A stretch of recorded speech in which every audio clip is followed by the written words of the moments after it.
I'm not sure if I've got enough laptops for this laptop buying guide video. But the truth is, buying a new laptop isn't easy. There's so many things to consider, it can get a bit confusing. You could just jump on Amazon and type in laptop and then filter by price, size, and customer rating. But if you're spending hundreds or even thousands of pounds on a new laptop, you want to make sure you're getting the right one for you and it's good value for money. So I'm going to walk you through 10 things that you need to know in order to choose the perfect laptop for you. And I've put links to some of my recommended laptops in the description below this video. So first things first, do you prefer using Windows, Mac OS, or Chrome OS? There's no right or wrong answer, and it's usually best to stick with what you know. Windows is by far the most common platform, so you've got the greatest range of laptops to choose from. Mac OS is obviously exclusive to Apple MacBooks and MacBook Pros, which are beautiful machines and really easy to use, but they're also relatively expensive, there isn't much variety, and the latest models have a limited range of ports. Chromebooks running Chrome OS are very popular with students, so if you're on a budget and just doing really basic things like Google Docs, streaming Netflix, and sending emails, a Chromebook could be ideal. Personally though, I tend to prefer going for a Windows 10 laptop because there's just so much choice, and it means I can pay what I want and get the specs and the features I need. And if you're into gaming, Windows machines are pretty much your only option right now, although click at the top right to see my video on how game streaming on PC and Mac could be the future. Okay, next question. Do you want a traditional clamshell laptop like this? That's the most common kind of laptop, doesn't open any further than that, sometimes can be a touchscreen, or would you prefer something a little more fancy, like a convertible 2-in-1 with a 360-degree hinge, so you can turn the screen right round and use it as a tablet, or you can put it in tent mode, I'm not sure who really does that, or stand mode, which is handy if you're watching movies or something, maybe on a plane. You basically get a touchscreen tablet experience, but all in one laptop, thanks to that 360 hinge. So these are convertible 2-in-1s. Or the third choice is a hybrid 2-in-1 with a fully detachable keyboard. So you've got slightly more budget options like this Acer Switch 3, so you can just pull it off like that. You've got the keyboard and tablet separately. That's very similar to the Surface Pro. Or on the higher end of the scale, I've got the Surface Book 2 here, it's the 13-inch one, and I can press a button, hopefully, yep, and the tablet is released from the keyboard. And that way you can use it either as a normal laptop, or you can take it off and use it as a full Windows 10 tablet. There are downsides to these though. Generally, 2-in-1 devices are more expensive than a similarly spec'd normal laptop, and quite often they won't be as powerful due to size and design restrictions. That's not always the case though. Going back to the Surface Book 2, it's one of the most powerful non-gaming laptops you can buy right now. But the compromise is the price. It starts at 1,500 quid for this 13-inch model. The one actually I've got here is 2,500.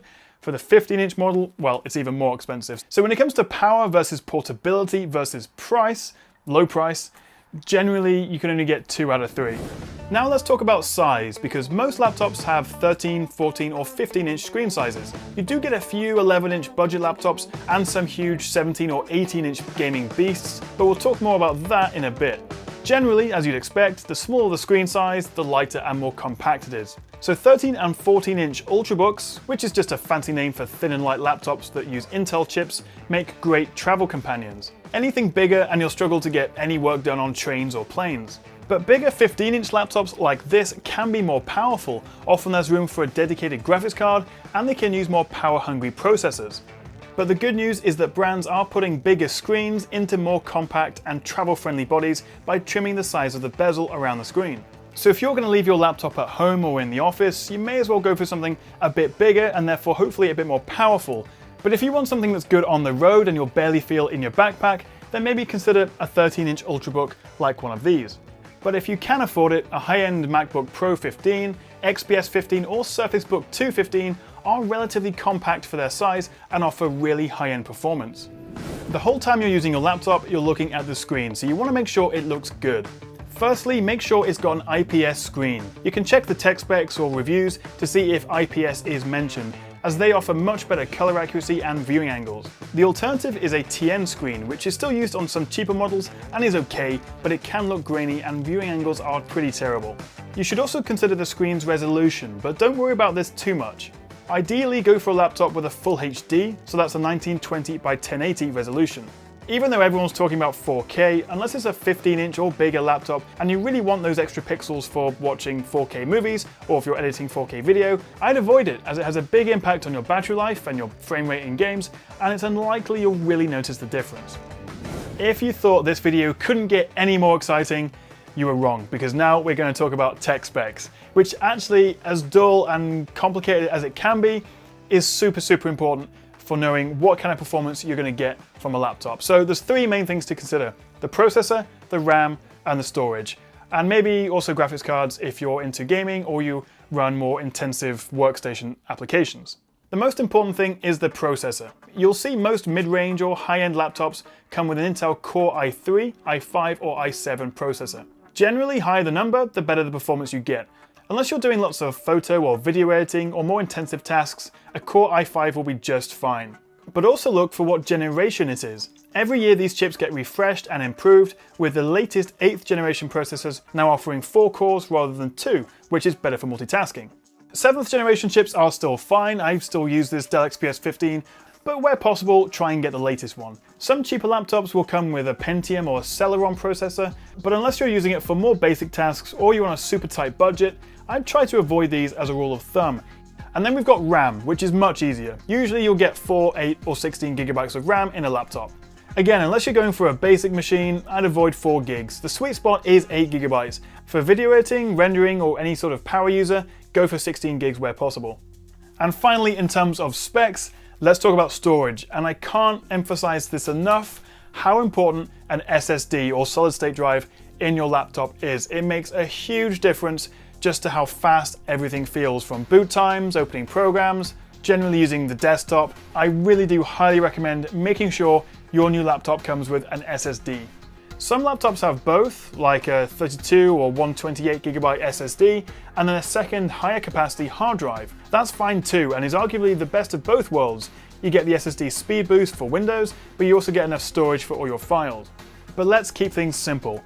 If you've got a budget of say 500 to 1000, look for a laptop that has an Intel Core i3 or i5, 8 gigs of RAM, and at least a 256 gigabyte storage SSD. Over 1000, and then you can start looking at i5 and i7 processors, up to 16 gigs of RAM, and maybe a 512 gigabyte storage SSD. But if you're on a tight budget, under 500 or 600, maybe consider something that has a Core i3, or if you're really pushed, maybe an Intel Celeron or Pentium processor. This Asus Switch 3 has a Pentium, and it's fine because it's backed up by an SSD. It's got 32 gigabytes of flash storage, and that, for basic Windows tasks, makes the biggest difference in terms of performance and how fast everything feels.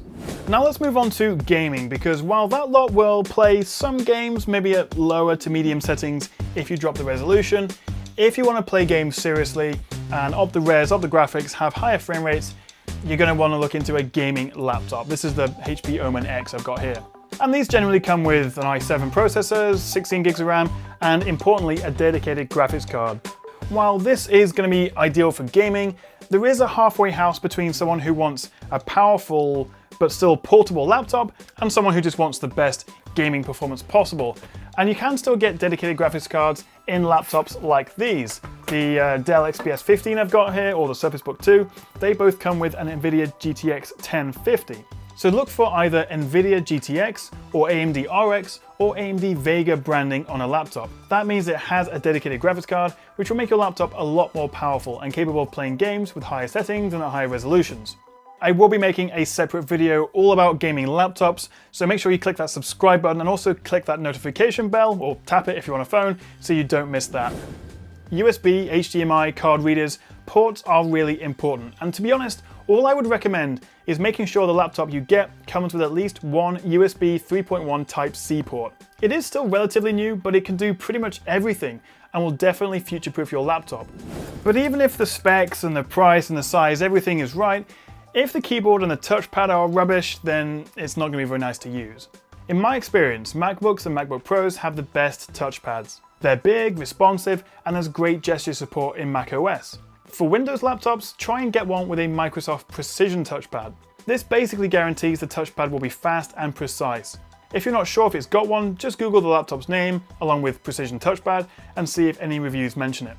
Don't worry too much if it doesn't have one, although I would recommend then maybe trying it in the store before you buy it, And it's the same with the keyboard. It's very difficult to describe a keyboard other than saying it's responsive or clacky or spongy in a video like this. So I would definitely recommend going to try it in person, because keyboards are very tricky to talk about. A lot of people use key travel, how far the key goes in essentially, as a differentiator between quality, but that's not always the case.